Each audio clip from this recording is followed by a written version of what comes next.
आपत्ती व्यवस्थापन समितीच्या नियमांमध्ये बदल होणार आहे। मंत्रिमंडळ बैठकीमध्ये नियमांमध्ये आता बदल होणार आहेत। एकनाथ शिंदे यांचा समावेश करण्यासाठी हे बदल केले जाणार आहेत। याआधी मुख्यमंत्री, वित्त, गृह, महसूल, आरोग्य, आपत्ती व्यवस्थापन, मदत व पुनर्वसन मंत्र्यांचा यामध्ये समावेश होता।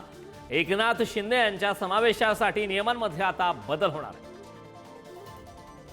आपत्ती व्यवस्थापन समितीच्या नियमामध्ये खरं तर बदल होणार, या संदर्भात चर्चा झाली, आरोप प्रत्यारोप झाले। राजकीय वर्तुळात चर्चांना उधाण आलं होतं की यामधून उपमुख्यमंत्री एकनाथ शिंदे यांना वगळण्यात आलं आणि जाणीवपूर्वक हे एकनाथ शिंदे यांच्या विरोधातलं सुरू असलेलं राजकारण सुरू आहे, असे देखील आरोप झाले, टीका झाले। आणि त्यानंतर आता या नियमांमध्ये बदल होणार आहे। आपत्ती व्यवस्थापन समितीमध्ये आता बदल होणार आहे। त्यामध्ये आता एकनाथ शिंदे यांचा सुद्धा समावेश होणार आहे, अशी चर्चा आता सुरू आहे। त्यामुळे समावेशासंदर्भात काय निर्णय होतात हे पाहणं महत्त्वाचं आहे। मात्र या नियमांमध्ये आता बदल होणार आहे। विशेष करून उपमुख्यमंत्री एकनाथ शिंदे यांचा त्यामध्ये समावेश करण्यात यावा यासाठी आता हे बदल करण्यात येत आहेत, अशी सुद्धा चर्चा सुरू आहे। मंत्रिमंडळाची बैठक सुरू आहे। मंत्रिमंडळाच्या बैठकीमध्ये हे महत्त्वाचे निर्णय आता घेण्यात येणार आहेत। या संदर्भात ताजी अपडेट देण्यासाठी आपले प्रतिनिधी सुशांत सावंत आपल्यासोबत जोडलेत। सुशांत, खरं तर आपण पाहतोय की एकनाथ शिंदे यांचा आपत्ती व्यवस्थापन समितीमध्ये त्यांना वगळण्यात आला होता, अशी चर्चा होती। त्यावरून आरोप प्रत्यारोप झाले। अगदी उद्धव बाळासाहेब ठाकरे पक्षाने सुद्धा आरोप केले आणि त्यानंतर आता त्यांच्या समावेशाकरता या नियमांमध्ये बदल करण्यात येतो, अशी चर्चा आहे। काय ताजी अपडेट्स?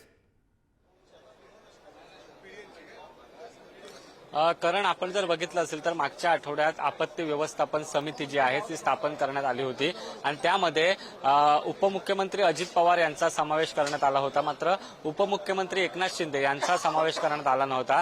मात्र याचे पडसाद उमटल्यानंतर जी आपल्याला माहिती मिळते सूत्रांकडून, त्यानुसार राज्य मंत्रिमंडळाच्या बैठकीत देखील याचे पडसाद जे आहेत ते उमटले होते आणि त्याचमुळे आता पुन्हा एक आपत्ती व्यवस्थापन समिती आहे, त्यामध्ये उपमुख्यमंत्री एकनाथ शिंदे यांचा समावेश करण्यात आलेला आहे। एकनाथ शिंदे यांच्या आमदारांकडून, विशेषतः एकनाथ शिंदेकडून कुठेतरी नाराजी व्यक्त करण्यात आली होती। एकनाथ शिंदे त्यावरून नाराज झाल्याचं चित्र जे आहे ते पाहायला मिळालं होतं।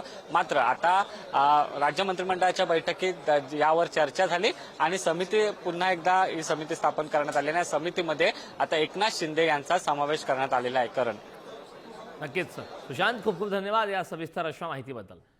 या संदर्भात एकनाथ शिंदे यांनी काय प्रतिक्रिया दिलेली आहे पाहूयात।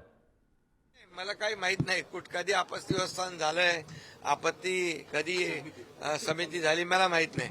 पण मला एवढं माहित आहे, जिथं जिथं आपत्ती येते, जिथं जिथं आपदा येते, जिथं संकट येतं, जिथं महापूर येतो, तिथे एकनाथ शिंदे असतो।